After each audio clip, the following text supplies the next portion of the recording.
Shalom, selamat pagi Bapak Ibu Saudara-saudari yang dikasihi Tuhan Yesus.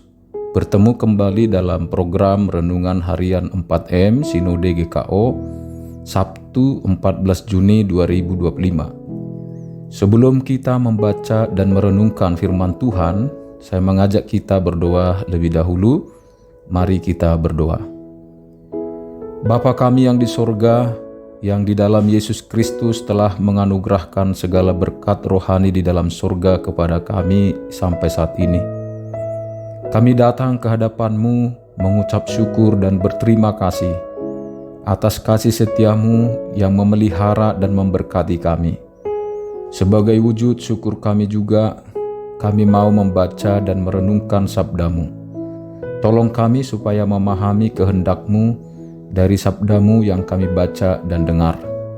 Terpujilah Allah di tempat maha tinggi, damai sejahtera-Mu memenuhi hati dan pikiran kami. Dalam Kristus Yesus kami berdoa. Amin. Saudara-saudara, kita akan membaca dan merenungkan kitab Roma 8 ayat 17b. Saya bacakan dulu lengkap satu ayat, lalu nanti ayat pembahasan kita 17b akan saya bacakan. Demikian bunyinya. Jika kita adalah anak, kita juga adalah ahli waris.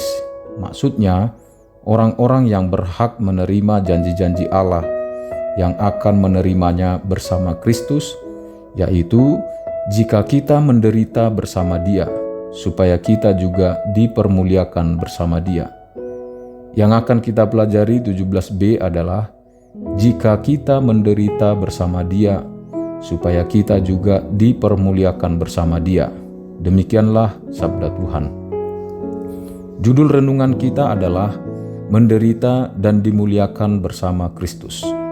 Ada beberapa pertanyaan menolong kita mendalami makna Roma 8 ayat 17b ini.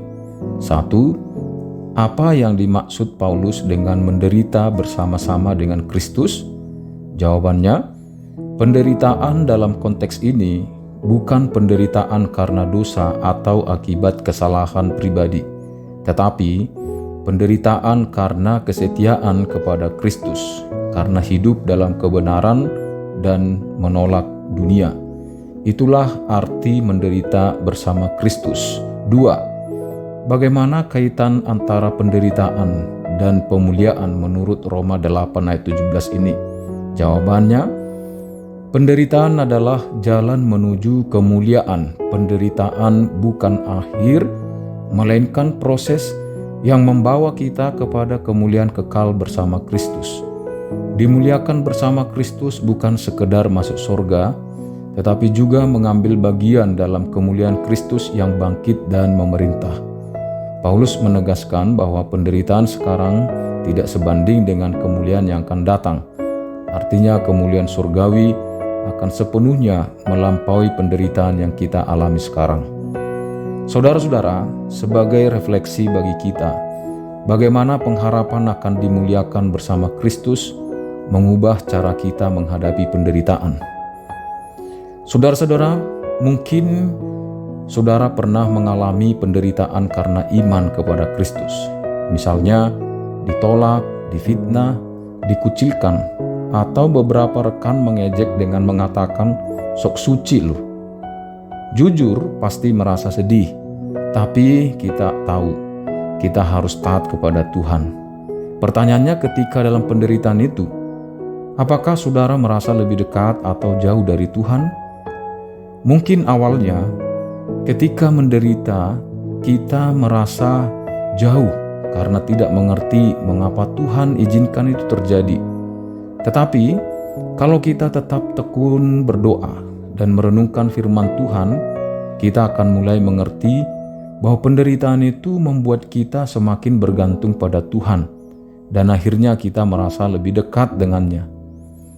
Pemahaman tentang kemuliaan kekal menurut firman Tuhan ini harus mengubah sikap kita terhadap penderitaan kita saat ini. Pemahaman ini memberi kita kekuatan untuk tetap berdiri teguh. Kita tahu dari firman Tuhan ini bahwa penderitaan bersama Kristus yang kita alami tidak sia-sia. Ada kemuliaan kekal yang menanti, dan itu membuat kita bisa menjalani penderitaan dengan sukacita dan pengharapan.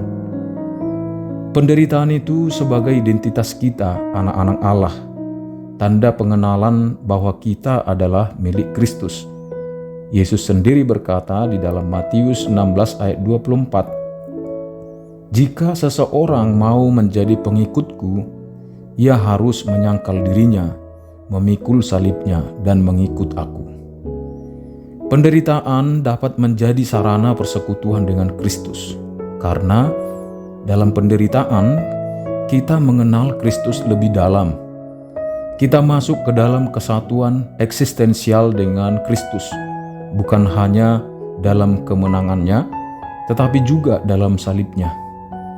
Penderitaan adalah bagian dari proses sanctification atau pengudusan. Roh Kudus memakai penderitaan untuk membentuk karakter Kristus dalam diri orang percaya. Pemuliaan akan kita alami kelak adalah dari penderitaan menuju kemuliaan kekal. 2 Korintus 4 ayat 17, "Sebab penderitaan ringan yang sekarang ini akan menghasilkan bagi kami atau kita kemuliaan kekal yang melebihi segala-galanya, jauh lebih besar dari penderitaan kami." Dimuliakan bersama Kristus bukan sekedar masuk surga, tetapi mengambil bagian dalam kemuliaan Kristus yang bangkit dan memerintah. Saudara-saudara, hidup Kristen bukan jalan mulus, tetapi jalan salib.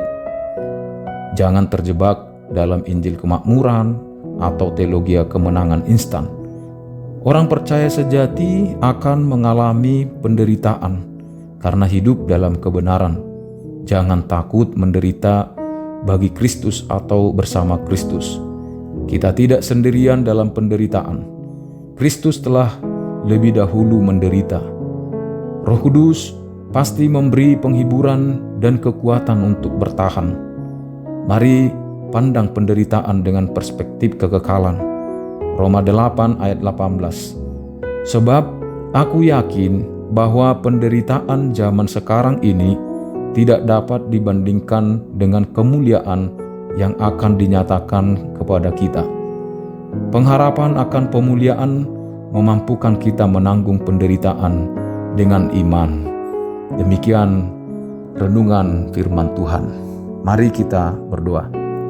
Tuhan yang Maha Kasih, Engkau telah menunjukkan kepada kami jalan salib sebagai jalan kemuliaan. Ajarlah kami untuk setia menderita bersamamu dan kuatkan iman kami agar kami tidak menyerah di tengah kesukaran hidup ini. Teguhkan hati kami dengan janji pemulihan bersama Kristus, supaya kami terus melangkah dalam pengharapan yang hidup. Dalam nama Tuhan Yesus Kristus, kiranya damai sejahtera Allah yang melampaui segala akal memelihara hati dan pikiran kita dalam Kristus Yesus. Amin. Bagikanlah renungan firman Tuhan hari ini kepada saudara, sahabat, keluarga, maupun orang-orang yang sedang dalam pergumulan iman. Selamat beraktivitas. Tuhan Yesus menyertai dan memberkati.